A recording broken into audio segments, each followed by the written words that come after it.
Itinuturing ng Philippine National Police na fake news ang kumakalat na memorandum sa social media na umano'y kinansela ang pamamahagi ng Service Recognition Incentive o SRI ng mga pulis para sa 2024.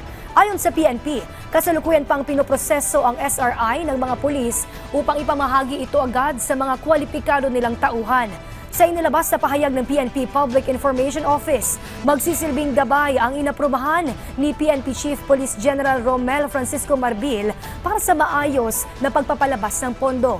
Payo ng PNP sa kanilang mga tauhan at publiko, maging mapanuri at mag-ingat sa mga dokumentong kumakalat online na layuning sirain ang integridad ng kanilang organisasyon.